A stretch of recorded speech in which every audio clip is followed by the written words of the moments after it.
révolution. Kémitique sont mes résolutions. Imana donne la solution. Ils ont le gouvernement, ils dirigent le parlement. Chambre d'enregistrement. Des mesures anti-nègres, des cordages maçonniques, des malheurs blancs. Kamita serait le paradis si ces petits négroïdes étaient tous anéantis, enfouis, bien profond dans l'Atlantide. Rituel maçonnique, opus Dei. Rituel maçonnique, opus Dei. Bonjour, bonsoir à toutes et à tous. Ici Miekansé Diomandé Koulibaly, votre scribe royal pour vous servir. Et aujourd'hui, on se retrouve pour l'épisode 3 donc de la chronique sur Thoth, sur les signes sacrés. Petit résumé bref, la dernière fois, on a vu qu'est-ce que c'était un hiéroglyphe, qu'est-ce que c'était un fétiche aussi dans les traditions africaines. On a vu aussi qui était le dieu Thoth, quelles étaient ses missions, quel était plutôt son rôle dans la spiritualité africaine, comment est-ce qu'on pouvait lire les hiéroglyphes et comment est-ce que pour nos ancêtres, le fétiche était un moyen d'éducation, de promouvoir leur spiritualité. Donc aujourd'hui, on va continuer dans cette lancée, toujours dans la lecture des hiéroglyphes, la méthode Kuma et aussi également l'aspect enseignement du fétiche. Et pour ça, on va utiliser aujourd'hui ce que basiquement on appelle les dessins animés. C'est-à-dire qu'à la suite de cet épisode-là, vous allez comprendre que les dessins animés, conceptuellement, sont issus de la spiritualité de nos ancêtres de la vallée du Nil et que ces dessins animés-là étaient vus, ou plutôt ces dessins que nos ancêtres faisaient, étaient vus comme des fétiches. Et c'est la même chose aujourd'hui. Voilà, c'est la même continuité, juste aujourd'hui c'est, comme on dit, c'est animé, donc ça bouge, il y a des vidéos, etc. Mais basiquement, c'est le même concept. Et pour mieux comprendre donc comment est-ce que le fétiche et la spiritualité africaine est lié au dessin, voire au dessin animé, on va étudier aujourd'hui un concept qui est l'enfant roi. L'enfant roi, ok, c'est un concept philosophique soudanais qui est attribué au dieu Horus. Mais vous allez voir que entre le dieu Thoth et le dieu Horus, en réalité, il n'y a aucune différence. Voilà, ces deux divinités sont basiquement la même chose, juste souvent on a pour habitude d'attribuer à Horus certains faits, à Thoth également certains faits que vous allez mieux comprendre lorsqu'on va rentrer dans les détails.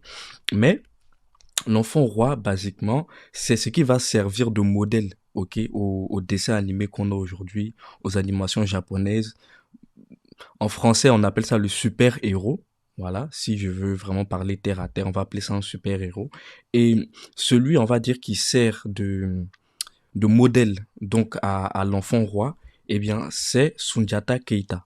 Soundiata Keïta qui passe en tout cas pour être le fondateur de l'Empire du Mandé, ok? Mais c'est beaucoup plus complexe que ça, voilà, beaucoup plus complexe. Aujourd'hui, je vais pas vraiment revenir sur l'historicité ou non de Soundiata Keïta. Si vous voulez une vidéo spécialement sur lui, dites, il n'y a pas de problème, on va faire ça. Mais on va aujourd'hui étudier Soundiata Keïta dans la pensée soudanaise, c'est-à-dire le concept qu'il renferme et quel lien il y a entre ce Soundiata-là, le dieu Thoth, les hiéroglyphes, les fétiches et les dessins. Donc, avant de commencer, je vais vous passer cette petite introduction qui est tirée d'Africa Toon, un film d'animation qui a été réalisé pour justement la promotion des cultures africaines, des mythologies, etc.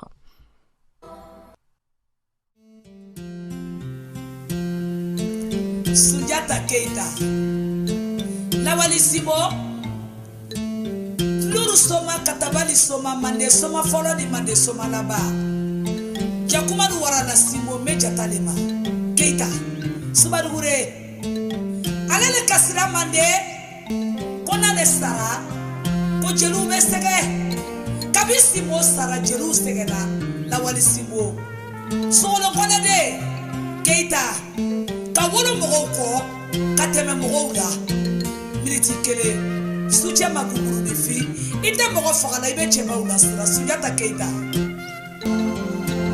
Meredam Stoude, Anekwadam Stoude, Lawali Simo, Kochata Wara Narena, ko Konate ye jata ye, ko Keita ye jata ye, ko Kulubali ye jata ye. Sunjata Keita, Simode, Lawali Simo, Jalu Kabede Mamene, Kabi Sara Jalu Segena Jalu Torola, Lawali Simo, Bejata Masuba Lure. Sunjata Manyo Oto Mande Keita, Lawali Simo.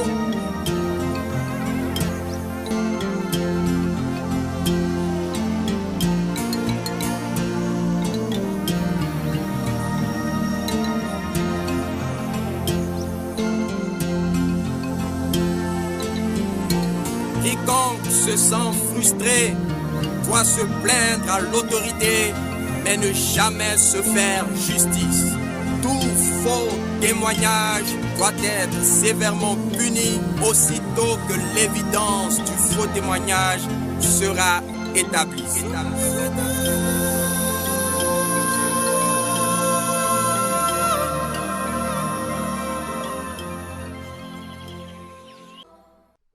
Donc, pour rentrer dans le vif du sujet, je vais rapidement faire un rappel donc, sur la lecture des hiéroglyphes, comment est-ce que on procède pour les lire et quels sont un peu les témoignages qui peuvent valider en tout cas la démarche que nous on a aujourd'hui.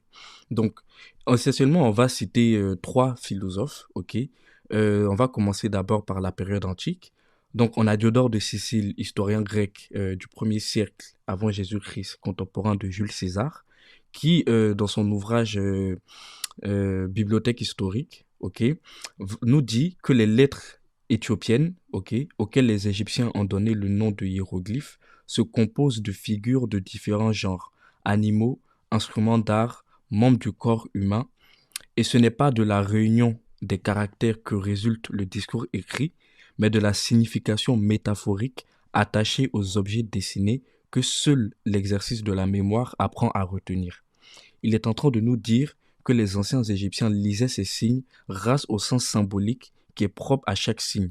Ils ne font pas d'alphabétisme ou de syllabisme. Ils lisent avec les mots. C'est vrai que dans les hiéroglyphes, au fur et à mesure de l'évolution, surtout à cause des peuples eurasiatiques, qui, eux, pour écrire souvent dans leur langue et tout, ça provoquait des inflations de signes, etc. Bref, je ne vais pas trop revenir sur le côté technique, mais c'est vrai qu'avec le temps, avec l'évolution, il y a eu un côté alphabet et syllabe, ok, au sein des hiéroglyphes. Mais à la base, c'est un système d'idéogramme, c'est-à-dire que quand on voit le nom du signe, on le prononce directement dans la langue qu'on parle. Voilà.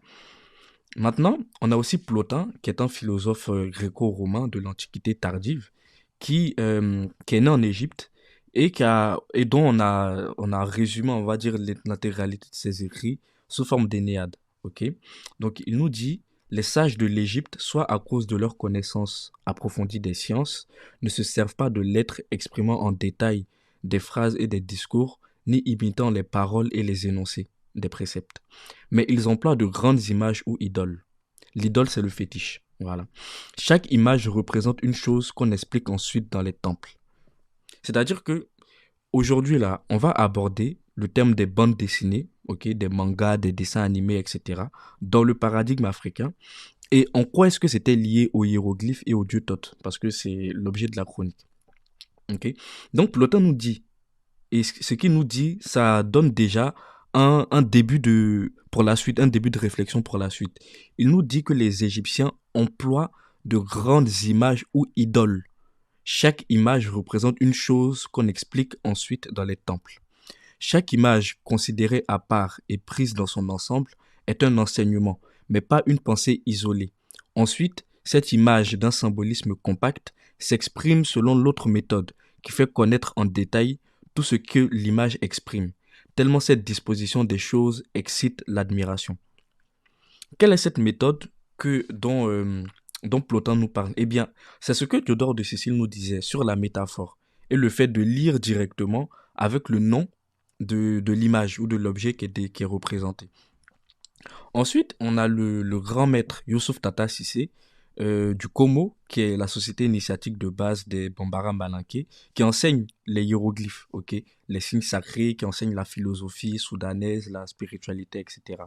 Donc, il nous dit, nous voyons l'importance capitale des rapports entre les mots.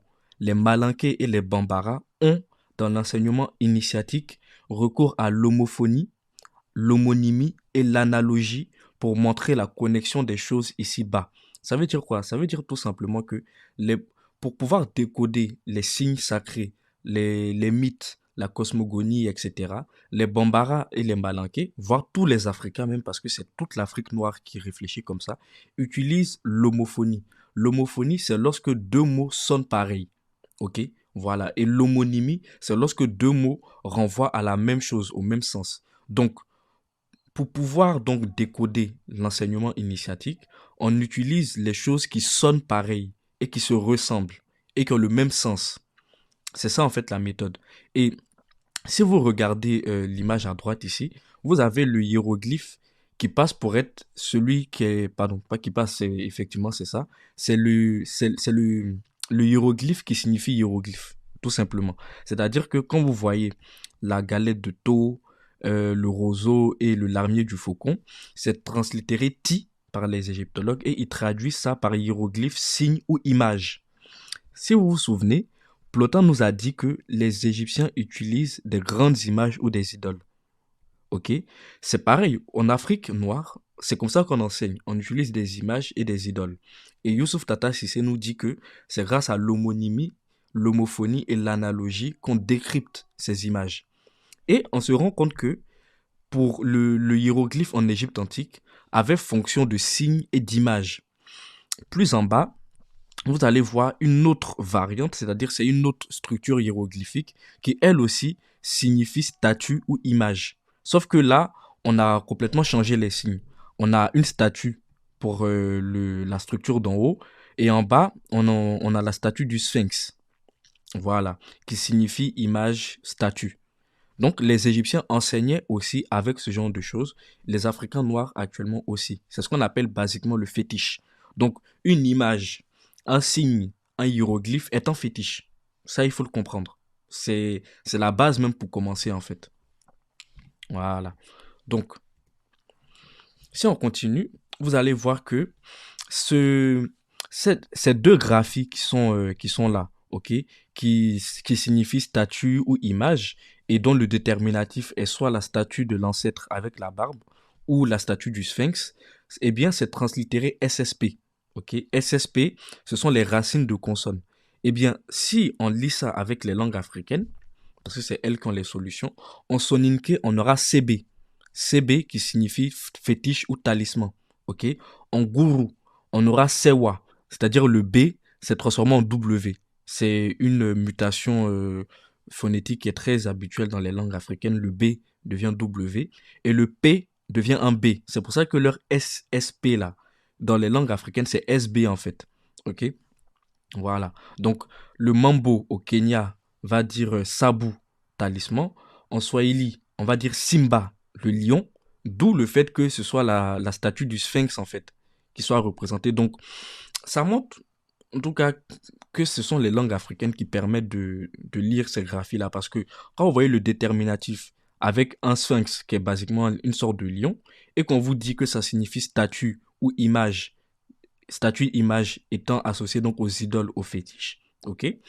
Eh bien, le Swahili nous dit Simba, et le Soninké va dire CB, fétiche, ok? En Guèze et en Amérique, on va dire Sabadat, ok? Pour dire le sphinx, voilà. Et si on continue toujours avec cette structure-là, l'Amérique Sabadat Sphinx, le Soninké CB fétiche, eh bien en mandingue, on aura une autre variante qui va dire Sodiara ou Sodiata, le Sphinx. Ok? Donc Sundiata Keita, dans la mythologie ou dans la spiritualité des Soudanais, des mandingues, il représente le Sphinx. Quand vous voyez les statues de Sphinx en Égypte antique, là, c'est Sundiata. Parce que son nom même nous dit ça en fait. Ok? En Djoula, on va dire Sebe, l'écriture. Donc, on a bien un lien entre l'image, la statue, le fétiche et l'écriture, l'idée d'enseigner. Le Boré, ok, va dire Sebe ou Sewe, le papier. Ok. Et enfin, le Guèze va dire Assab, le gardien, la sentinelle. Essentiellement parce que les sphinx étaient placés à l'entrée des temples et grosso modo, ils jouaient le rôle de gardien. Ok, voilà, l'âme des ancêtres est dedans. Ensuite, en Djoula, on aura le Diata, qui veut dire prise de l'âme. Ok, la capture de l'âme. Parce que Dia, c'est l'âme, c'est l'âme, ok. Et ta, c'est prendre, capturer. Mais ça veut aussi dire photo, dessin, film. Et ça veut aussi dire lion. Donc là, vous voyez que le sphinx qui est là, qui est dessiné dans la structure hiéroglyphique, ok, et qui signifie statue, image, dans les langues africaines, se prononce Diata, ok, So Diata. Pour dire le lion, on va dire Diata, mais pour dire la photo ou le dessin, donc la statue, l'image, etc., le fétiche, on dit aussi Diata, ok. De CB, on passe à Diata, vous comprenez? Donc, Sundiata Keita, son histoire qu'on a mis en forme de dessin, qu'après, aujourd'hui, à l'époque moderne, on a mis en forme de film, c'est basiquement un fétiche, une statue, une effigie, etc. Ok, c'est un hiéroglyphe. Voilà, pour parler un langage que vous allez comprendre. Ensuite, en Afar, on aura Soubi, l'aube, parce que c'est la lumière. Ok, Djata, c'est la lumière. En Djeb, on aura Sab, la clé. En copte, Sebo, enseignement. Sabé, sagesse. Ok, le copte, je le rappelle, c'est le stade final de l'égyptien ancien. En poulard, ok, on aura Seb, qui veut dire rusé. Donc, le sable, là, en djem, langue bantou, qui nous dit clé, veut nous dire que la clé de l'enseignement de la sagesse, c'est le décryptage des fétiches, des images, de Diata, en fait. Voilà. Et ça, c'est la lumière, en quelque sorte. Donc, là, on va revenir sur le nom réel du dieu Thoth, en tout cas son nom dans les langues mandingues. Et son nom dans les langues mandingues se dit Diouti. Voilà, Diouti.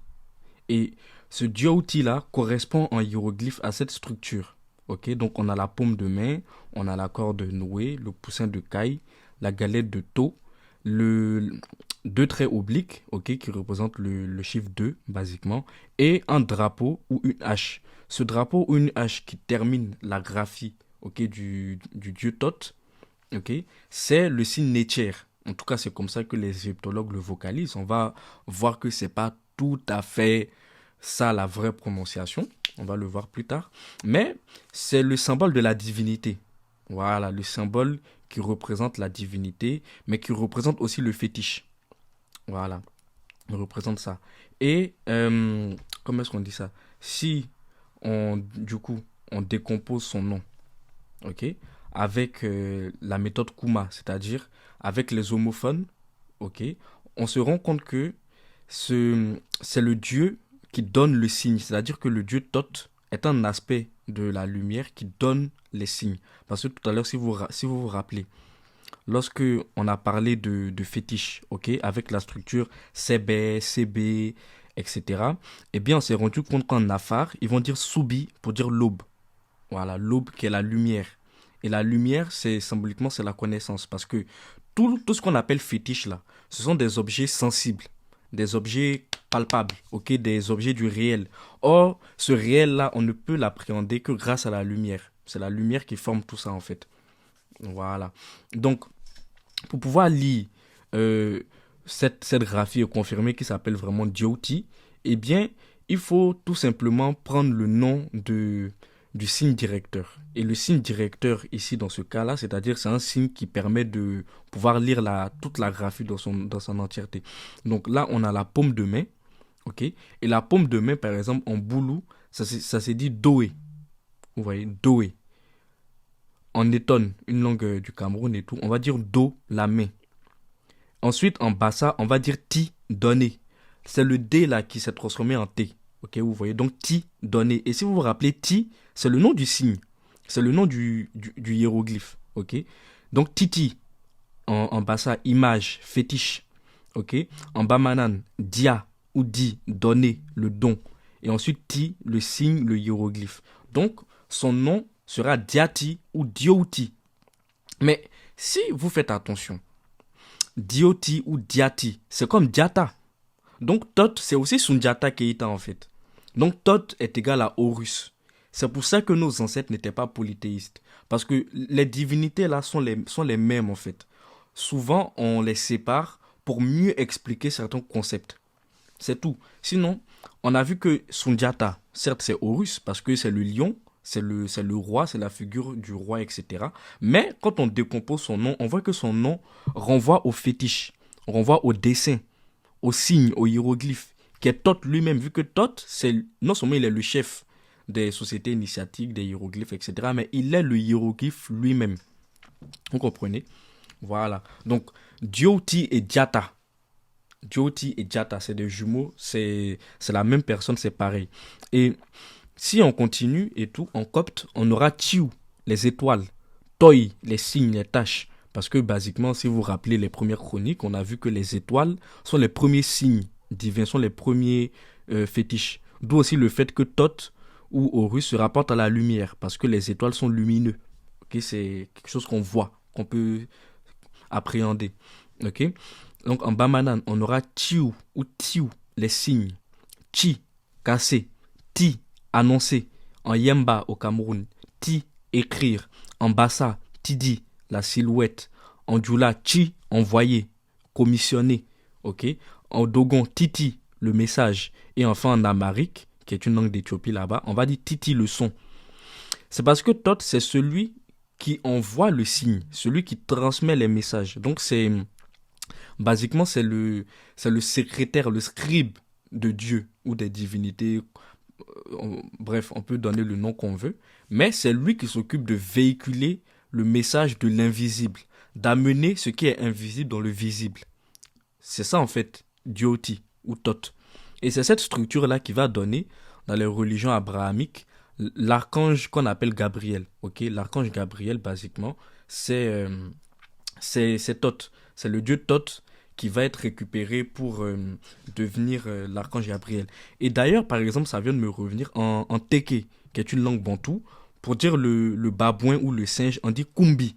Okay? Mais dans les langues mandingues, Kuma, okay, c'est le nom de l'ibis, okay, le fétiche que vous voyez, l'ibis, qui est généralement utilisé pour représenter Thoth. Mais il faut savoir que le singe ou le babouin est aussi une image du dieu Thoth. Et ça se dit Kumbi. Et Kuma, etc., c'est la parole, okay, le message, etc. Donc, c'est pour ça aussi que dans l'islam, par exemple, l'archange Gabriel, lorsqu'il se révèle au prophète Mahomet pour lui donner le Coran, etc., il apparaît sous la forme d'un babouin d'or. Voilà, il apparaît sous la forme d'un babouin d'or parce que le babouin, c'est Kumbi. Ouais. Petit, pour votre culture, c'est pas mal. Ensuite, si on continue toujours donc avec cette structure-là, on va voir que donc le dieu Dioti, si on décompose encore le Ti là, si on décompose encore le Dioti, on aura d'un côté Dio, ok, et Ti, Tigi ou Tihi, ok, c'est les deux distinctions qu'on peut faire. Pourquoi? Parce que si on veut rentrer dans le syllabisme ou vraiment dans la décomposition de la graphie totale, de la paume de main jusqu'au poussin de caille, ça se dit Diou. Parce que en égyptien ancien, comme en bambara, le pluriel là, c'est ou. On met ou à la fin pour faire le pluriel. Par exemple, pour dire bénédiction, on va dire doigt. Ok. Pour dire les bénédictions, on va dire doigt ou. Voilà, c'est pareil. Donc, Dio, dans les langues mandingues, ça signifie la société initiatique. C'est ce terme-là qui est rendu par Dieu. Ok. Quand on dit Dieu, etc., chez les mandingues, c'est la société initiatique. Et au pluriel, ça fait Diou. Donc, les sociétés initiatiques. Et quand vous voyez les deux traits, ok, obliques là, ça représente le même, l'homophonie, les jumeaux, le chiffre 2. Et la hache, ça représente aussi le fait de trancher, de couper et la divinité. Mais le fait de couper, dans les langues mandingues, ça se dit tigé ou tigi. Et le duel, c'est-à-dire le même, le deux traits obliques que vous voyez là, ça se lit aussi tigi ou ti. Donc, ça a fait Dio ou Tigi, le chef des sociétés initiatiques, le chef des cultes. C'est ça aussi Thoth. Et si vous vous rappelez Sundiata, donc Diata, Dioti, Diata, Diata c'est le roi. Mais le roi en Afrique, c'est le chef du clergé, parce que c'est le premier prêtre du pays. Donc, la figure du roi rassemble en elle ce qu'on appelle Horus et ce qu'on appelle Thoth. Vous voyez que ce ne sont pas des dieux différents. Ce n'est pas plusieurs divinités, non, c'est la même divinité. Juste, il y a une, on va beaucoup plus axer ça sur la royauté, sur la guerre et tout, etc. Et un qu'on va associer plus sur tout ce qui est connaissance. Mais au final, ce sont tous des tigis, des chefs. ok? Ce sont tous des dieux, ok? La lumière, parce que Dio, Djouba, etc., dans les langues de la cuvette bantou, c'est le soleil. Et le soleil, il est unique. Il n'y a qu'un seul soleil. Les rayons vont dans tous les sens parce qu'il doit toucher tout le monde. C'est pour ça qu'on multiplie comme ça les concepts. Et quand vous prenez même le soleil, il y a le soleil de midi. Il y a le soleil, pardon, du matin, quand le soleil se lève. Il y a le soleil de midi. Il y a le soleil de l'après-midi, le soleil du coucher. Eh bien, toutes ces phases-là, ce ne sont pas les mêmes. Mais pourtant, c'est le même soleil qui fait plusieurs phases. C'est pour ça aussi qu'on a plusieurs divinités, pour expliquer les différentes phases. Ok? Voilà. Et même quand vous prenez la nature, prenons l'être humain, ça je l'ai expliqué dans la première chronique. L'être humain, il y a plusieurs organes. Il y a les yeux, le nez, la bouche, les intestins, le cerveau. Mais tout cela ne sont pas indépendants. Ils sont dépendants du système global. Ils font partie du même système. C'est pareil pour les divinités. Ok? Et c'est ça, par exemple, que le copte va dire nouté pour dire Dieu. Et va dire toi pour dire figure, signe, modèle. C'est ça que eux ils prononcent Nietzsche, le signe que vous voyez à la fin qui représente le drapeau ou la hache. Eux ils appellent ça Nietzsche. Mais le copte lit ça nouté pour dire Dieu, divinité. Et va dire toi pour dire figure, signe, modèle. Pour nos ancêtres, c'est ça Dieu. Dieu, c'est quelque chose de visible, de tangible. C'est quelque chose qu'on voit, on peut toucher. Parce qu'aujourd'hui, quand on dit Dieu, on mélange beaucoup à la fois ce qui est invisible et ce qui est visible. Mais pour nos ancêtres, ce qu'on appelle les dieux, les divinités, les Horus et tout, etc., ce sont des modèles, ce sont des signes, okay, des images. Parce que le Djamsé va dire naté pour dire le portrait, l'image. Le Nadjamba, lui aussi, va dire naté pour dire dessiner, tracer. Et l'Égyptien ancien va dire nti pour dire Dieu. Et c'est ça après qui va passer chez les Grecs pour dire théos, thios ou sios pour dire divinité. Voilà. Donc, cette graphie-là que vous voyez qui représente donc le dieu Thoth, si on lit complètement, ça va donner, par exemple, c'est l'image à votre droite où vous voyez l'ancêtre Thoth avec son sceptre et sa couronne. Les graphies qui sont là, si je lis, ça donne Dioti Baba Sekutele, qui veut dire Dioti, le grand, deux fois grand, le chef des scribes, le dieu des scribes. Parce que les scribes, ça se dit Sekou. Et Télé, c'est aussi une autre prononciation de ce qu'ils appellent Netcher, que je rappelle, c'est le signe avec le drapeau, qui représente le drapeau ou la hache, qui termine la graphie du dieu Thoth. Ok? Voilà. Et si on continue donc toujours dans la décomposition, pourquoi est-ce qu'on l'appelle Dioti Baba? Eh bien, on va avoir Diuga, le Kalao, toujours basé sur la paume de main. Ok? Diuga ou Diuo en Dogon, qui veut dire le savoir, la connaissance. Le Dioula, qui va dire Douaou, bénédiction. Le Dioulu, qui va dire doigt, pour dire le vautour. Les Wondo, doué, la paume de main. Et c'est ça qui va passer dans les langues indo-européennes, le grec, l'italien, pour dire Dio ou doué, le chiffre 2. Et c'est ça qui va donner Dieu.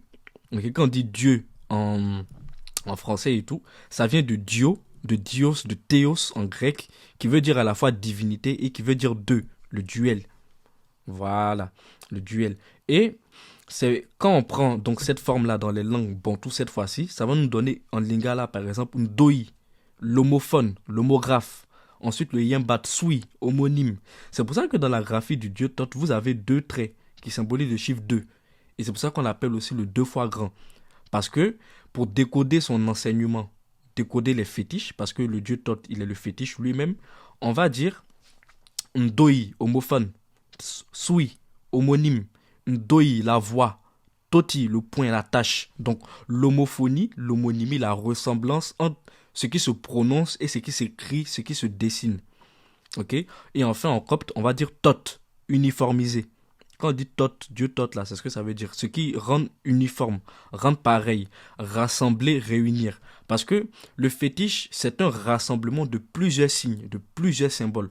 Quand vous prenez le hiéroglyphe, les hiéroglyphes qui sont là, pour le dieu Thoth, pour le signe, le hiéroglyphe, vous voyez qu'il y a plusieurs graphies. Mais chaque graphie veut dire quelque chose. Mais quand on rassemble tout, ok, quand on fait Thoth, on rend pareil, on uniformise, ça donne maintenant un fétiche à part entière, global. Voilà. Donc, comme on l'a vu, la- pour nos ancêtres, la notion de Dieu se rapportait essentiellement à deux choses. Ce qu'on appelle le monde visible et le monde invisible, ou l'inverse, c'est comme vous voulez. C'est-à-dire qu'ils ont compris que tout ce qui existe, tout ce qui est visible, tout ce qui est sensible, etc., procède de ce qu'on appelle une incarnation ou une matérialisation, ok, qui vient du monde invisible. Le monde invisible, c'est le monde des esprits, c'est le monde de Dieu, des divinités, de Hama ou d'Osiris.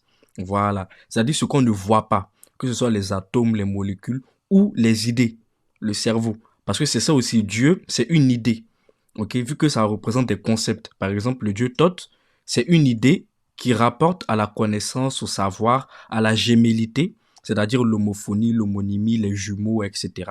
Le, c'est ce paradigme-là, en fait. Donc, Dieu, c'est à la fois une idée et l'incarnation, la manifestation de cette idée. Ok? C'est pour ça que le nom pour dire Dieu, dans les langues africaines, signifie dessin, dessiner, tracer, ou modèle, signe, etc. Ok? Ou fétiche également. Voilà. Donc, dites-vous que tout ce qu'il y a sur Terre procède d'un monde invisible. Le monde invisible, c'est les idées, mais c'est aussi les atomes, etc., les molécules qui sont des esprits. Voilà. Et pour, euh, pour vous développer un peu plus sur cet aspect-là, le signe Nétché, ok, était traduit dans l'ancien temps comme celui qui est placé dans la tombe, c'est-à-dire Osiris. Osiris, si vous faites attention, la plupart de son histoire, il est mort. Ok, il est découpé en plusieurs morceaux où ces morceaux sont réunis par Isis qui le momifie et à chaque fois qu'on représente Osiris, il est sous la forme d'une momie, généralement avec une croix ici comme ça, pour symboliser qu'il est dans la tombe. Voilà, il est mort, c'est un mort. Mais pourquoi? Parce que le monde invisible est vu un peu comme étant un monde figé, un monde statique. Ok, la momie représente le monde des ancêtres qui nous inspire. Voilà, Osiris, c'est l'ensemble des idées, ok, l'ensemble des concepts, c'est ça. Et quand il se matérialise dans la vraie vie, il devient un fétiche. Il devient lumière, c'est-à-dire il devient Horus ou il devient Thoth. Ok, donc tout de suite là, je vais vous passer quelques extraits de conférences du professeur Dibombarim Mbok qui va développer encore plus cet aspect de divinité, de dessin, ok, et de fétiche. En tout cas, quelle est la conception de Dieu pour nos ancêtres? Écoutez bien, c'est très important. Parce que, pour ceux qui ont suivi les cours précédents, vous allez comprendre la dialectique qui est en train d'être mise en branle ici. On vous dit que le signe tiers, c'est celui qui est dans la tombe. Celui qui est dans la tombe, c'est Osiris. C'est le monde intelligible. On ne peut pas le voir. Quand il se manifeste, il est obligé de prendre une forme. C'est-à-dire, quand Dieu se manifeste, il prend nécessairement une forme. Donc, il va apparaître sous la forme d'un signe, sous la forme d'un dessin, d'une image, d'une manifestation. Ce que nous voyons autour de nous, que nous appelons le cosmos, ce sont des images. Les oiseaux, les arbres, ce sont des images. Et tous autant qu'ils sont, ce sont ce qu'on appelle, dans le concept soudanais, des dieux. Voilà pourquoi on respecte un arbre, on respecte un animal. Bref, les totems naissent de cela. C'est-à-dire les relations que nous nouons avec la nature viennent de ce que ce que nous voyons, manifestation de quelque chose qui est caché. Qui est caché là, c'est-à-dire les ancêtres. Parce que quand je dis Dieu, vous pouvez encore croire que je suis en train de parler des choses des chrétiens. Non, non, non, non, non, non. Donc vous voyez, Dieu Osiris, qui est le monde des idées, le monde intelligible, le monde invisible, il s'incarne, sa première manifestation, c'est la lumière. Ok? Et ensuite, il prend forme. C'est cette forme-là qu'on va appeler maintenant Naté, Naté ou Nouté, que les Égyptiens vont appeler Nétcher, etc. Mais qui est la manifestation visible de l'invisible qui est Osiris. Parce que quand vous prenez les étoiles, par exemple, en égyptien aussi, on va dire Nti pour dire Dieu. Mais Ntiu ou Tiu ou Ti dans les langues mandingues, c'est l'étoile. Ok? Suba, c'est l'étoile. Et Sebe ou Sebe, c'est le fétiche. Mais pourquoi? Parce que l'étoile, les étoiles sont les premières manifestations du divin. C'est la lumière elle-même. Ok? Donc, typiquement, c'est cet état d'esprit-là que vous devez avoir quand on parle de fétiche, quand on parle de divinité ou de tout objet. Tout objet qu'il y a dans le monde dans lequel nous vivons procède de l'incarnation d'une divinité. Et cette divinité-là, c'est le monde des idées. Ok? Voilà. Osiris, c'est l'ensemble du monde de nos ancêtres positifs. Mais ces ancêtres-là, ce sont des modèles, ce sont des idées, ils nous inspirent. Voilà pourquoi, quand un enfant naît, on lui donne le nom d'un ancêtre. Parce qu'on veut qu'il incarne dans la société dans laquelle nous sommes la vie, les bénéfices que l'ancêtre décédé a eu à son temps. Enfin, je dis comme ça clairement pour que vous saisissiez la nuance. Je ne sais pas si c'est clair ce que je dis. Bon, si c'est clair ce que je dis. Mais je vais le préciser de toute façon. Je peux admettre que c'est un peu compliqué. Je vais y revenir, oui, pas à pas, pour que, voilà, ce soit digeste. Mais ce mot-ci, en copte, je l'ai dit, cette graphie correspond au copte toi, qui signifie figure, signe, modèle. D'accord? Je l'encercle. Il se trouve que c'est le nom que les Dogons donnent aux signes. Parce que... Vous voyez, si vous regardez bien, c'est ce signe-là, ok, Neche entre guillemets, qui va être lu plutôt dans les langues bantoues Da, ok, pour dire Dieu, ou Ndela pour dire les ancêtres, les anges, les saints. Parce que quand vous dites ange, ça vient du latin angeli, mais le angeli là, ça vient de Ndela, Ndela qui signifie les ancêtres. Et le Ndela, c'est cette graphie là que vous voyez en haut qui veut dire le dieu Thoth, entre guillemets. Et qui va aussi donner Netcher, parce que le Ndela va se transformer en Netcher pour les égyptologues. Eh bien, c'est pour vous montrer qu'il n'y a pas plusieurs dieux. Il y a les ancêtres. Ok? Parce que quand vous prenez le christianisme et tout, ça ne vous viendrait pas à l'idée de vous dire que les anges, c'est plusieurs dieux. Mais pourquoi quand c'est pour nous, ça doit devenir plusieurs dieux? Non. Il y a le Dieu unique, le créateur, qui est invisible, qui est Osiris. Ok? Et c'est l'éclatement d'Osiris qui va donner un peu tout comment est-ce que je peux dire ça? Toutes les divinités que vous allez voir après, en fait. Donc, il y a l'idée primordiale, et ensuite, il y a toutes les idées qui apparaissent au fur et à mesure. Parce que les concepts se précisent, on catégorise. C'est basiquement, même vous-même, fermez les yeux et puis essayez de vous imaginer comment l'idée vient dans votre tête. Très souvent, cette idée-là, c'est ce que vous appelez l'inspiration. C'est-à-dire que c'est venu, il y a eu une idée primaire et ensuite, ça donnait une autre idée, etc. Mais tout ça là fait partie du même corps global. Ok? C'est ça, Da, l'unité, en fait, qui devient une Ti. Ok? Donc, quand on va dire Nechiru, pour dire les dieux, c'est pas ça, c'est les ancêtres, parce que c'est Ndela, qui va devenir plus tard Angela, et pour l'ange, particulièrement. Osiris, je le dis, représente le monde intelligible, le monde des idées, ça c'est Osiris, d'où émanent ces images corporelles et sensibles, les ancêtres. C'est les ancêtres qui nous inspirent, parce que nous avons des problèmes dans le monde, nous voulons les résoudre, nous nous servons donc de cette relation avec le monde intelligible pour avoir dans le monde sensible des objets spirituels, sensibles, donc qui nous permettent de gérer nos problèmes. Donc Osiris représente le monde intelligible, le monde des idées, monde d'où émanent ces images corporelles et sensibles que nous appelons Dieu. C'est ce que souligne Plutarque lorsqu'il dit qu'Osiris est l'être par essence, la substance purement intelligible, le souverain bien supérieur à tout changement et à toute corruption. Donc il est éternel pour ça. L'identification d'Osiris comme source des images russes de Tanis donne à l'emblème divin décrit comme celui qui est placé dans la tombe. C'est Osiris. Osiris se manifeste, s'incarne en tant qu'Horus qui est le monde organisé, c'est-à-dire son fils. Donc c'est ça, Osiris qui est Neche, donc Nte, Nti, c'est ça, Neche, la prononciation à l'origine c'est Nti. Donc Nti, qui est Osiris, représente le monde intelligible, le monde des idées, celui qui est placé dans la tombe. La tombe là, c'est ça que le monde invisible, parce qu'on ne voit pas ce qu'il y a là-bas. Et quand il veut s'incarner dans le monde réel, il veut prendre forme, agir, ok, devenir un fétiche, un concept opérant, c'est là maintenant qu'on va parler d'Horus, de Ra ou de Thoth. D'ailleurs, je le dis en même temps ici parce que peut-être que je risque de l'oublier. Quand on dit Horus et Thoth, ce sont des aspects en fait de Ra, de la lumière, qui est la manifestation d'Osiris. Quand il quitte le monde invisible, il cesse d'être un cadavre et qu'il prend vie. Il devient le soleil, donc il devient Ra, qu'on peut décomposer en Horus ou en Thoth, en quelque sorte.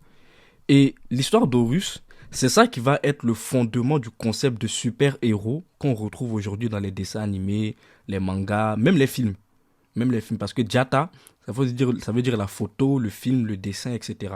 Donc, on va essayer de voir un peu qui est Horus, ok, pour comprendre le concept du super-héros, avant de prendre un cas concret, c'est-à-dire un manga, pour que je vous fasse le développement, pour que vous puissiez mieux comprendre. Et l'histoire d'Horus, c'est ça qui va être le fondement du concept de super-héros qu'on retrouve aujourd'hui dans les dessins animés, les mangas, même les films. Même les films, parce que Jata, ça veut dire la photo, le film, le dessin, etc. Donc, on va essayer de voir un peu qui est Horus, ok, pour comprendre le concept du super-héros, avant de prendre un cas concret, c'est-à-dire un manga, pour que je vous fasse le développement, pour que vous puissiez mieux comprendre. Comme je vous ai dit, on va essayer de comprendre qui est Horus, ok. Et si je reviens donc sur la slide d'introduction, je parlais de l'enfant roi, du concept de l'enfant roi, qui symbolise donc le super-héros, en tout cas dans la tradition soudanaise. C'est ce concept-là qui est l'origine du super-héros. Et il faut savoir que dans la spiritualité africaine, les divinités représentent d'abord des concepts pour l'homme. C'est-à-dire qu'avant de représenter des choses extérieures comme le soleil, des éléments de la nature, des forces de la nature, la spiritualité soudanaise est faite avant tout pour que l'homme puisse se connaître lui-même. Voilà.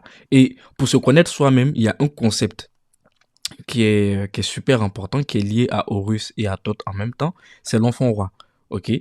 Ou le super-héros.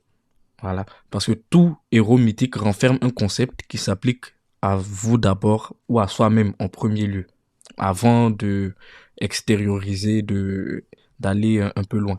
Donc, si vous vous rappelez, vous avez dit quoi? Vous avez dit que Horus et Thoth sont des aspects de Ra, c'est-à-dire du soleil. Ok? Le soleil qui est le centre de notre univers à nous, qui dispense la lumière, qui donne la vie finalement, qui permet de maintenir l'équilibre dans notre dimension ici. Mais quand vous avez dit que le soleil a plusieurs phases, lui seul. C'est-à-dire que le matin, quand il s'élève, c'est une phase. Quand c'est midi, il est au milieu du ciel là-bas, c'est une phase. L'après-midi, c'est une autre phase. Le soir, il va se coucher, c'est une autre phase. Mais tout ça là, nos ancêtres vont créer un peu comme des divinités pour symboliser aussi ces passages du soleil. Et ces passages du soleil vont correspondre à des étapes de la vie de l'homme. Du lever jusqu'au coucher du soleil. Le lever, ça sera la naissance. Le coucher, ça sera la mort, basiquement. Ensuite, renaissance, etc., etc. Donc, le cycle continue. Donc, on considère que tu as tout en toi. Il suffit de te connaître soi-même suffisamment pour être capable de tout créer. Eh bien, si on prend le premier concept, ok, d'Horus, ok, ou du soleil, qui est le soleil naissant au lever du soleil, on va appeler ça Horus l'enfant. Et les égyptologues vont l'appeler Horpakired. Ok.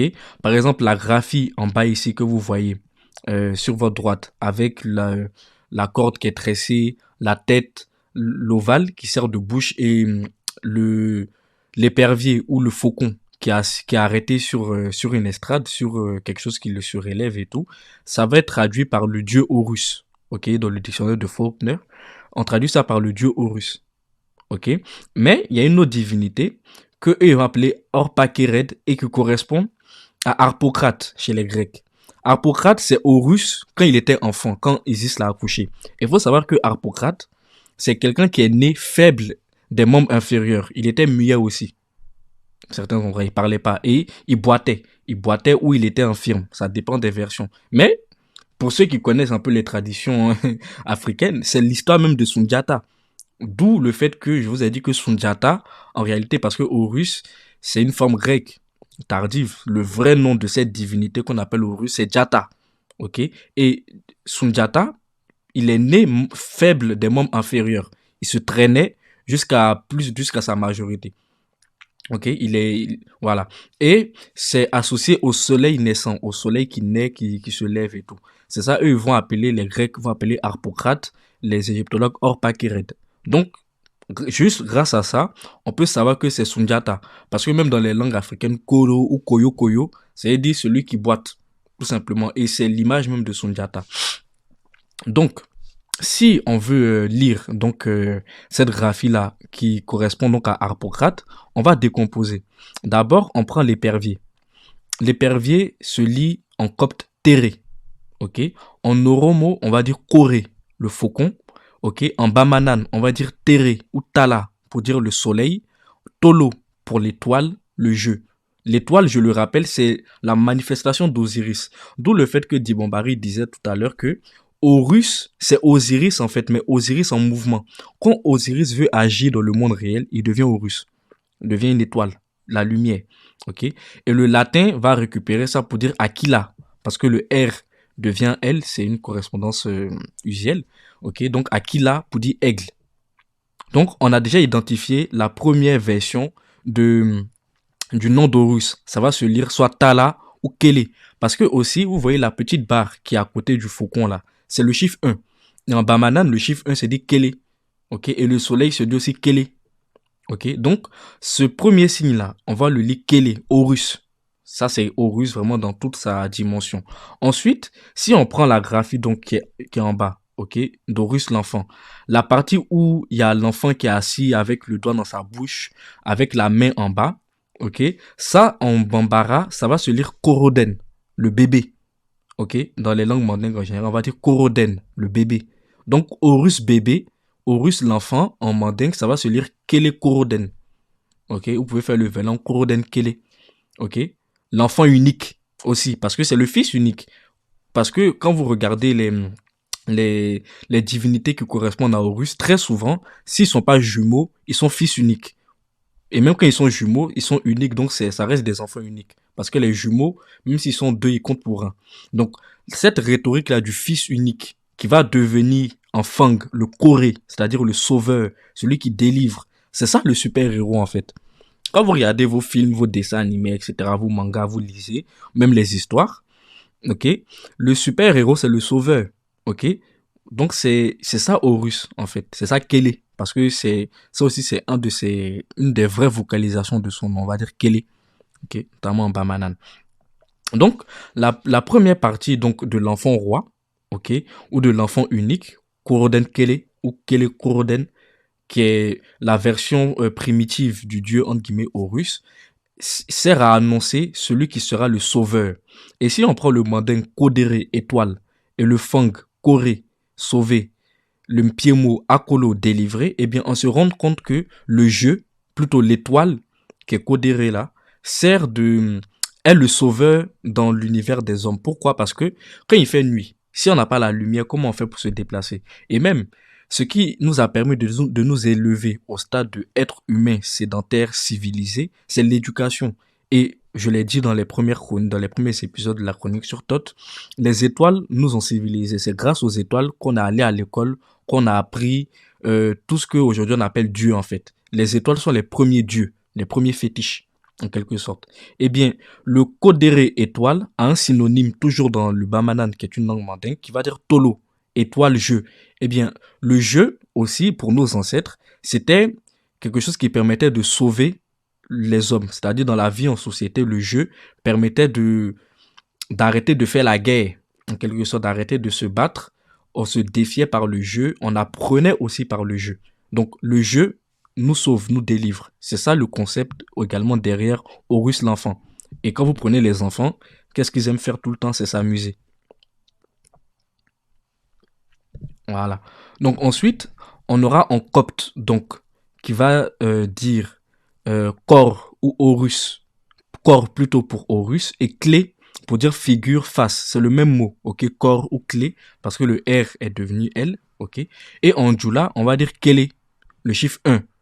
En Bamanan, Kélé, soleil ou Horus. Et c'est ce signe-là, cette divinité-là plutôt, elle est représentée par un signe bambara qui s'appelle le Kara, qui est le point avec le rond ici. Bon, aujourd'hui, je vais pas trop revenir sur le Kara. Je vous renvoie aux 2 premiers épisodes de la chronique sur Thoth où là, vraiment, je développe plus. Ensuite, Horus incarne le soleil. En fait, il est le soleil lui-même, le moniteur, c'est lui qui rassemble autour de lui. Il est donc unique malgré les divers avatars. Grâce au mot jumeau, on aboutit donc au concept de la guerre. Parce qu'en Kakabe, on va dire quelle est la guerre. En nubien, on va dire Corée, le roi. En Djoula, on va dire Kéré, la bagarre. D'où le fait que le héros, le super-héros, doit se battre. Il doit affronter des adversaires pour confronter son Akili, sa volonté, et Akiri, l'intelligence. Ok. Donc, Horus, ok, symbolise aussi l'intelligence, la volonté. Mais tout à l'heure, ou même dans les chroniques précédentes, on a dit que Thoth était le dieu de l'intelligence, de la connaissance. Ok. Mais on voit que Horus, son nom, Akiri, signifie intelligence. Donc, ça veut dire que Thoth et Horus sont la même divinité, comme je le rappelle. Et cette guerre-là, qu'il y a ce combat-là, je l'annonce, c'est ce combat que vous allez retrouver entre Sundiata Keita et Sumanguru Kanté, qui sont en fait des jumeaux. Parce que les deux, en réalité, sont la même divinité. Vous allez mieux comprendre après. Symbolise aussi en Égypte antique la bataille entre Seth et Horus, mais également la bataille entre le dieu Ra, entre guillemets le soleil, et le serpent Apophis.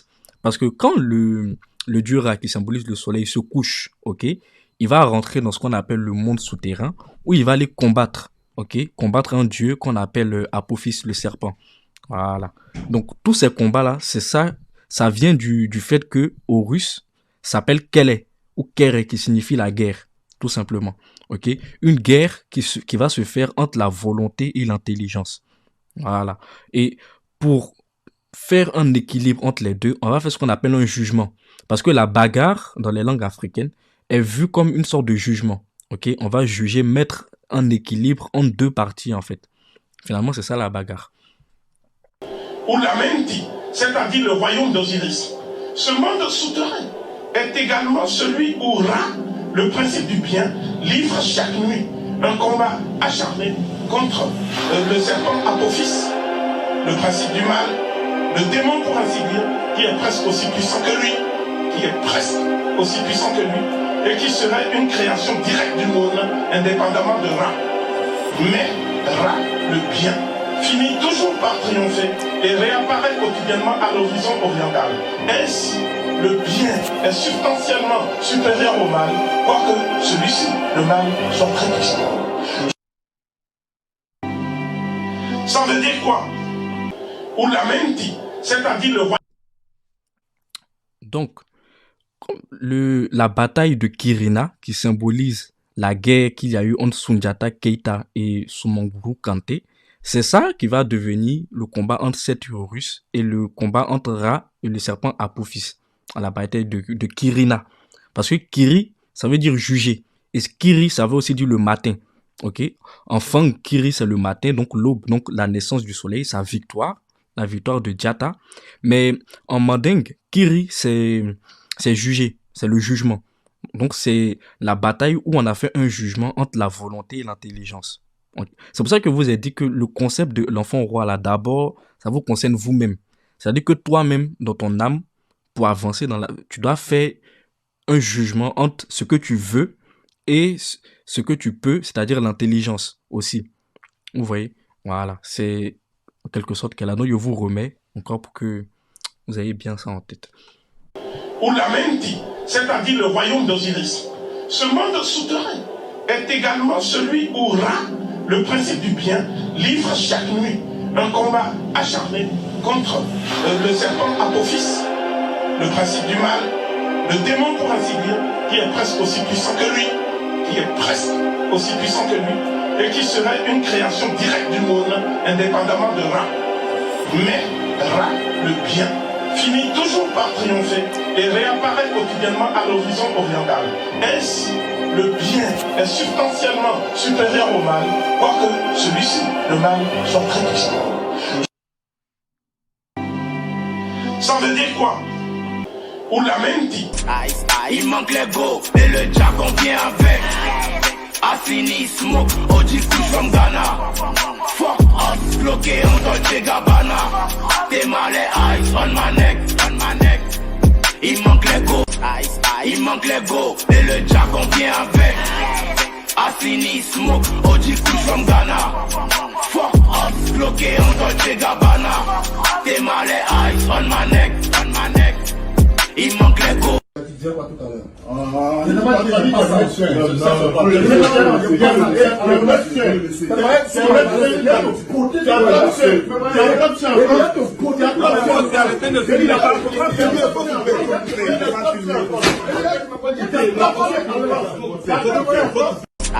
Il manque les go et le jargon vient. Rapidement, j'ai fait un petit résumé donc de l'histoire de Soundiata Keita et de Soumaoro Kanté et également de leur bataille emblématique qu'on appelle la bataille de Kérina. Et c'est ça que les égyptologues vont appeler Horus, Ra, le combat contre Horus et Seth, le combat entre Ra et Apophis, parce que Soundiata Keita, c'est le sauveur du Mandé. Ok, quand il arrive, c'est lui le héros culturel du Mandé. C'est ça vraiment le terme entre guillemets scientifique pour ça. On appelle ça un héros culturel. Et ce Soundiata, ok, qui est Horus en fait et Thoth, est le fils d'Osiris, ok, celui qui est placé dans la tombe. Donc il est le dieu, il est le fétiche. Dieu est fétiche parce que il est la manifestation visible de Osiris. Donc l'idée que nos ancêtres avaient avant de créer Soundiata, c'était de se dire, ah, on veut symboliser la royauté, on veut symboliser la liberté, on veut, parce que être sauvé, être délivré, c'est être libre, en fait. Voilà. On veut symboliser l'intelligence, la volonté, la guerre, le combat. Donc, c'est ça, Osiris, il représente dans l'invisible toutes ces notions-là. Maintenant, quand on veut les manifester, les faire incarner, c'est-à-dire les faire devenir Jata, les faire devenir Horus, c'est-à-dire capturer l'âme de ça, parce que l'âme, c'est ce que tu as dans ta tête. Quand tu veux capturer ça, capturer là, c'est ça, maintenant ça devient Horus, ça devient Thoth. Voilà. Donc là aussi, je vais vous passer à nouveau quelques extraits de la conférence Qu'est-ce qu'un dieu de Dimba Rinpoche pour appuyer encore plus ces notions-là. Les dieux que le copte appelle Nouté sont des images corporelles et sensibles du monde intelligible. D'accord? Les dieux. Jésus, Osiris, Isis, bref, les représentations sensibles, ce sont des images corporelles parce qu'on peut les toucher et sensibles parce qu'on peut les voir, les sentir, du monde intelligible. C'est ça, ça vient de là. En Mandinka, qui est une langue malinké parlée en Sénégambie, donc en Gambie, on dit Nata, qui correspond au copte Nouté, pour dire projeter, projet. On dit par exemple, Iemune Nata, quels sont tes plans? Nanato Mantima, mon projet ne s'est pas réalisé. C'est ça les dieux. Les dieux, c'est les projets, ce sont les idées, d'accord? Qui se projettent dans la réalité. Vous avez une idée, pour qu'elle se manifeste, pour qu'elle prenne forme, vous devez vous servir de la matière, donc des objets malléables, des choses. C'est ça qu'on appelle des fétiches. Une entreprise, c'est un fétiche.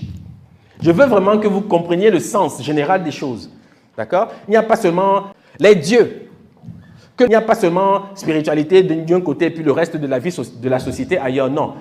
Une entreprise, c'est un fétiche. Il faut traiter la chose comme telle, parce que c'était une idée qui s'est manifestée dans la réalité. À partir du moment où il y a manifestation, ça veut dire que cette chose est périssable, elle peut mourir. Mais vous devez l'entretenir, la nourrir. Et toute chose dans le monde connaît ce processus. Absolument tout. Parce que dès lors qu'il y a... donc une nation, c'est un fétiche. C'est la même chose. J'étends vraiment la compréhension pour que vous sachiez dans quoi on vit, en fait. Et comment il faut donc garantir la pérennisation de ce qu'on aime, de ce qu'on veut voir durer. Il ne faut pas abandonner ce qui est à nous. Non. Parce que si vous abandonnez, ça meurt, c'est normal. Je veux dire, c'est logique, c'est normal. Mais c'est souvent au bénéfice d'une autre puissance, en fait. Voilà. Donc, ça c'est pour clairement comprendre et définir finalement ce que c'est. Finalement, vous voyez que ce qu'on appelle les fétiches, les images et tout, ce sont les projections de nos idées, les projections du monde invisible. Donc un dieu, comme je vous l'ai dit tout à l'heure, ça répond au fait de l'incarnation. C'est-à-dire on a une idée, on a quelque chose du monde invisible qui va se projeter dans le monde visible et prendre forme pour agir. Okay? Et par exemple, quand on dit Nata, en Mandinka, pour dire le projet, projeter, eh bien c'est ça aussi qu'on va dire en Djam, c'est Nata, ou Naté plutôt, pour dire image, portrait. Donc, Naté, ok, ou Nata, ou Nti plutôt, voilà, disons ça comme ça, Nti, que vous comprenez mieux, Nti c'est Dieu, ok. Nata c'est projet, projeté, et Naté c'est image, portrait. Donc Dieu se projette en une image ou un portrait. Et les images là, c'est les objets, les oiseaux, les étoiles, les dessins. Par exemple, en Adjamba, on va dire Naté, dessiner, tracer. Et le copte va dire Nouté, Dieu. Donc, les dessins que vous voyez, les photos, les images, ce sont des dieux, ce sont des fétiches. Parce que c'est une idée qu'on a projetée sous la forme visible, en fait. OK? Et pour voir un peu l'application pratique, il vous a dit que Thoth et Horus, c'était la même chose. Eh bien, on va passer ce qu'on appelle le cérémonial des rois, c'est-à-dire on va utiliser maintenant des images, ok, avant d'arriver sur les dessins animés en tant que tels, parce que le dessin animé, ça commence d'abord par un dessin, comme je vous ai dit, ok. Même quand vous prenez en Égypte antique, les divinités étaient dessinées, on gravait les hiéroglyphes. C'est pas pour rien, c'est parce que Dieu, ça se dessine, ça se matérialise. On doit voir pour comprendre la chose en fait. Donc le dessin que vous avez là de la déesse Nate, ok, euh, qui correspond à la déesse Athéna grosso modo, ou à Sogolon, dans Sogolon Kondé, dans le monde mandingue, eh bien, son dessin là, c'est un fétiche. Parce qu'il y a des images, il y a des symboles dedans. Vous voyez là, elle est sur une estrade, elle a un pénis. Pour une femme, c'est un peu bizarre. Elle a des ailes, elle a la couronne, ok, de la haute et de la basse Égypte. Elle a le vautour à côté d'elle qui porte la couronne de la basse Égypte. Il y a un lion avec elle, ok, parce que c'est la mère de Sundiata, elle que vous voyez ici.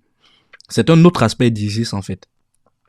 Et vous avez une image du roi soleil qu'on appelle Louis XIV, un roi français, qui dans sa posture de roi prend des codes typiquement, mais vraiment typiquement soudanais. Parce que la manière dont il se représente, ok, c'est comme ça que les rois éthiopiens et les divinités éthiopiennes soudanaises sont représentées. Ok, donc le roi porte une tunique au motif de la fleur de lys, une épée, un sceptre en main, son trône est en arrière-plan, il a autour de son cou un collier avec un pendentif en croix, sa couronne est posée sur un coussin, lui-même posé sur un tabouret. Le roi, sur ce même principe, est surélevé d'abord par une estrade et par des talons. Il est en position de marche, le pied gauche en avant. Et à côté, vous avez le dieu Baal-Hamon, qui est le dieu des Cananéens, des anciens Cananéens, qui étaient des peuples éthiopiens, je le rappelle. Donc là, ici, on a une statue, donc un fétiche. On a une image, donc un fétiche, des images plutôt. Donc, on va comparer ces statues-là, et vous voyez déjà que, grosso modo, eux tous, ils ont leur pied gauche en avant. Pour la déesse Nate, ça se voit un peu moins noté parce que c'est un peu réduit, mais on voit que son pied gauche est légèrement devant son pied droit. Pareil pour le dieu Baal, ok, il est en position de marche et son pied gauche est devant. Le roi Louis XIV aussi, il a le pied gauche en avant. Déjà, le pied gauche, dans les traditions africaines, ça représente le matriarcat. Le côté gauche, c'est la femme, ok. Mais pourquoi est-ce qu'il a porté des talons? Pourquoi est-ce qu'il est sur une estrade? Parce que si vous voyez la déesse Nate, elle est aussi sur une estrade. Quand vous prenez le dieu Baal, il est aussi sur une estrade. Et si je reviens sur le hiéroglyphe de Horus, vous voyez que le faucon est sur une estrade aussi. Il a arrêté sur quelque chose qui l'élève. Ça c'est d'une télé. Télé qui veut dire faucon, épervier, mais qui veut aussi dire être élevé, qui veut aussi dire l'objet qu'on prend pour s'élever.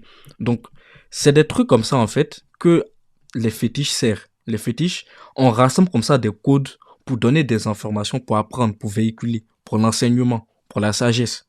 Parce que c'est comme ça que les peuples africains enseignent, avec des fétiches. Okay? Donc, les dieux sont faits d'abord pour éduquer. Ça, c'est vraiment le premier niveau basique. On ne va pas rentrer après dans les choses ésotériques. Mais la base de la base, c'est l'éducation. C'est à ça que sert un fétiche. Et pour confirmer que toutes ces choses-là sont, on va dire, produites grâce au paradigme des peuples subsahariens avec leur langue, on va analyser concrètement. Donc, vous voyez le roi ici, comme la déesse, il est sur une estrade. Et il porte un talon. Ok, il porte des talons. Mais le mot talon, si je vous dis que c'est un mot africain, peut-être vous n'allez pas me croire. Mais parce que dans les langues africaines, télé, ça veut dire être élevé. La chose qui permet de s'élever. Or, le talon, c'est quoi? C'est une chose qui permet de s'élever. C'est ça. Donc, déjà, le talon, dit qu'il est élevé, procède déjà d'un mot africain. Ensuite, en kakabé, on aura télé, le soleil. D'où le fait que cet énergumène-là s'appelle le roi soleil. C'est un titre, en fait. C'est un titre soudanais. Un titre de royauté soudanaise qu'il a pris. Ensuite, le Fang, au Gabon, on va dire télé, c'est levé. Ok? Le Rukiga, en Ouganda, va dire talé, le lion. Donc, c'est Jata.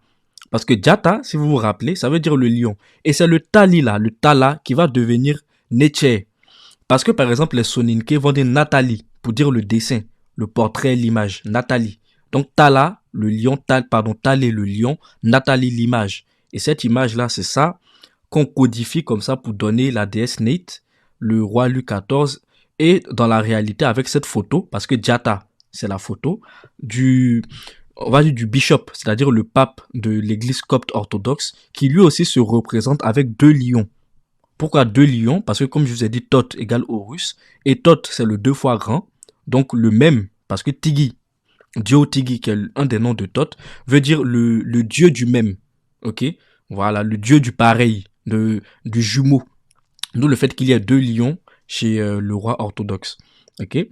Donc, on continue. En Bamanan, on aura Tolo, étoile. Tala, dieu, soleil.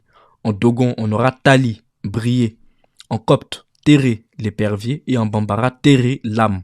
C'est-à-dire que l'épervier, le roi Horus, etc., là, ça représente aussi l'âme propre de l'être humain. Ok? Voilà. Et donc, Sundiata, l'empereur du Mandé au XIIIe siècle, dont le nom signifie seigneur lion. Parce que Su, c'est seigneur, et Jata, c'est le lion. Donc, si on continue toujours avec le mot Jata, parce que là, on a quitté le Tali, on rentre dans Jata maintenant. Mais Jata, ça signifie le lion. Et Talé, ça signifie aussi le lion. Donc, Jata et Talé sont des synonymes et renvoient aux mêmes choses. Et je rappelle que le Jata, là, c'est aussi un des noms de comment est-ce qu'on dit ça, de Thoth, parce que Thoth s'appelle Djati, ok, le Djati qui signifie celui qui mesure, le compte exact, la pesée. Et en Égypte antique, le Djati, c'était le premier ministre, ok, le premier conseiller du roi. Donc, le Mandinka va dire Djata, lion, le Kikongo va dire Djata, marché. C'est pour ça aussi que dans les traditions soudanaises, on chante la marche de Djata. Parce que Sundiata, je le rappelle, il est né infirme. Et le jour qu'il se met à marcher, c'est là que son épopée commence. C'est là qu'il commence à devenir souverain. C'est-à-dire Djedeya. Oui, c'est le même mot à chaque fois qui mute, qui varie un peu. Ok? Qui change. Mais sinon, c'est le même concept. À chaque fois, quand les mots varient avec les sens aussi, c'est pour accentuer le concept, pour développer le concept en question. Donc, Djata, c'est marcher, faire fonctionner aussi. Parce que la marche est associée au fait de faire fonctionner, c'est associé aussi au calcul. Parce que quand vous marchez, c'est comme si vous faisiez des pas, des calculs en quelque sorte. Ensuite, on aura Djati, examiner, être pesé, exactitude. Et on aura Fang, hâter, juger, régler un palabre. D'où le fait qu'il y a d'abord une confrontation entre Horus et Seth, entre Sumanguru et Djata, pour savoir qui va être le chef. Qui va être le Djedeya, c'est-à-dire le souverain. Ok? Et quand on prend la racine, on a athée qui signifie juger. Ok? Voilà.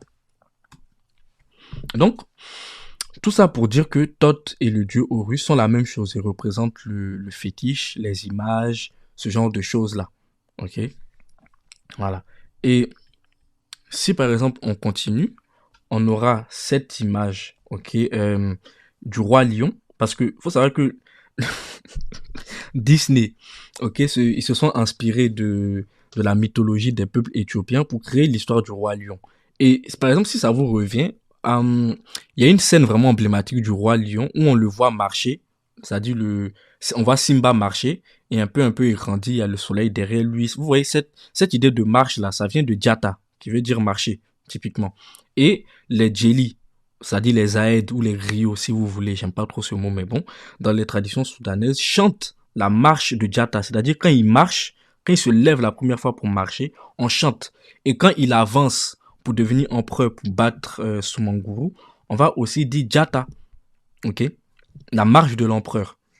Mais si on prend cette image-là du roi lion, qui est vraiment l'affiche emblématique, eh bien, même cette affiche-là, ce fétiche-là, est construit encore selon les règles soudanaises en la matière.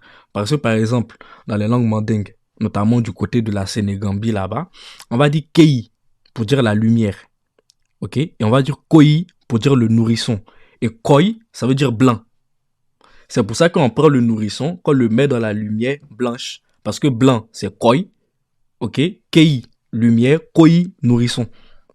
C'est le même nom qui est là, ok? Et le babouin, pourquoi le babouin? Parce que le babouin, c'est Thoth. Et Thoth, comme Horus, c'est la lumière, encore une fois, ok? En bozo, on aura Souba le matin. En Maninka, on aura Souba, aurore. En Afar, Soubi, l'aube, ok? Donc, toujours la lumière, ok? Et c'est ce terme-là qui va donner le baptême, parce que même le baptême, ça se dit Seba, etc. Donc, c'est pour ça qu'on le baptise dans la lumière, ce Simba. En copte, on dira Sebo, enseignement, Sabé, sage. Et en bambara, Sebo, la sortie de la lumière. Parce que la lumière renferme, si vous voulez, les atomes principaux à la vie. Donc, c'est quand la lumière sort que la vie sort. Et la vie, c'est la connaissance, ok? En quelque sorte. Et la lumière, c'est aussi une métaphore pour parler de la connaissance, etc. Ensuite, en Tanzanie, avec le Swahili, on aura Simba, le lion. En Jévové, Sembi, le chanteur. Parce que la musique rentre aussi dans le cadre de ce qu'on appelle Thoth ou Horus. D'ailleurs, c'est le dieu Thoth qui invente même la musique. Ok? Et d'où le fait aussi qu'on a des djeli, c'est-à-dire des griots qui vont chanter l'histoire de Sundiata. C'est-à-dire qu'à la fois, vous avez le côté image du fétiche, vous avez le côté statue du fétiche, mais vous avez aussi le côté chanson du fétiche. Parce que quand les Africains chantent, c'est pas des chansons comme ça en l'air pour s'amuser, non. Il y a des secrets initiatiques dedans, il y a des informations, il y a un enseignement en fait. Ok? Voilà. Donc le bassa va dire sembi, musique, concert. Le maninka, simbon, la petite flûte de chasseur. Sibin, la harpe ou la kora. Ok? Et le mamba va dire sinbon, le grand chasseur. Pourquoi le grand chasseur? Parce que les premières castes étaient des chasseurs et des forgerons, et c'est eux qui ont inventé les premiers instruments de musique. Ok? Et les rois en Afrique sont à majorité des chasseurs. Voilà. Des chasseurs ou des forgerons. D'où le fait qu'il y ait un combat entre Sundiata, qui représente la caste des chasseurs, Sumanguru, la caste des forgerons. Mais finalement, au Mandé, c'est les chasseurs qui vont gagner et qui vont devenir les rois. Et c'est pour ça aussi que Louis XIV, quand il prend le titre de roi soleil, il va beaucoup développer les arts. Les arts, tout ce qui est musique, théâtre, etc. Tous ces attributs qu'il se donne là, c'est en accord avec le titre de roi soleil qui renvoie à un titre autochtone de l'Afrique qui signifie le chanteur, le musicien, etc. Parce que Souba, c'est le matin, c'est l'aurore, le soleil. Ok? Et ça, c'est l'enfant roi. Parce que l'aurore, c'est le soleil qui se lève. Ok? Donc, c'est Koroden Kele, l'enfant unique, ou Kele Koroden, Horus, l'enfant. Voilà, pour faire simple. Et tout de suite, là, je vais vous montrer une chanson, en tout cas, qui va résumer un peu tous les éléments qu'on a vus là. Qui est une chanson traditionnelle qu'on chante à l'honneur de Sundiata et qui a été repris donc dans le film d'animation Sundiata, le réveil du lion. Donne la kora. C'est le moment. Tu peux chanter.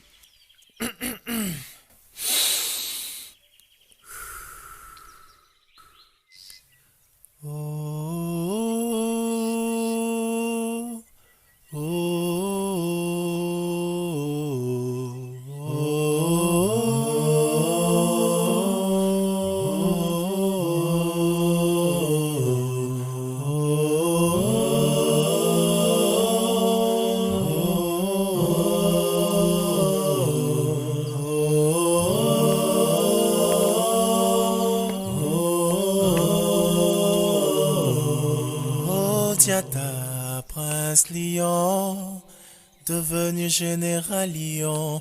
Oh Diata, général lion, bientôt roi lion. Oh Diata, tu marches dans les pas de nos héros. Oh Diata, tu marches dans les pas de nos héros. Diata.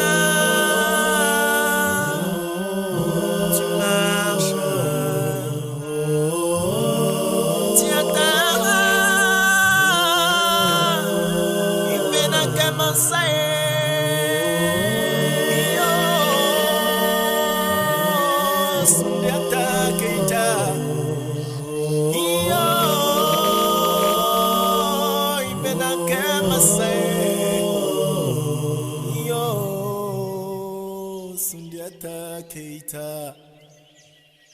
Donne la Cora. C'est le moment. Culturelle est la révolution. Kémitique sont mes résolutions. Imana donne la solution. Ils ont le gouvernement, ils dirigent le parlement. Chambre d'enregistrement. Des mesures anti-nègres, des cordages maçonniques, des malheurs blancs. Kamita serait le paradis si ces petits négroïdes étaient tous anéantis, enfouis, bien profond dans l'Atlantide. Rituel maçonnique, opus Dei. Rituel maçonnique, opus Dei.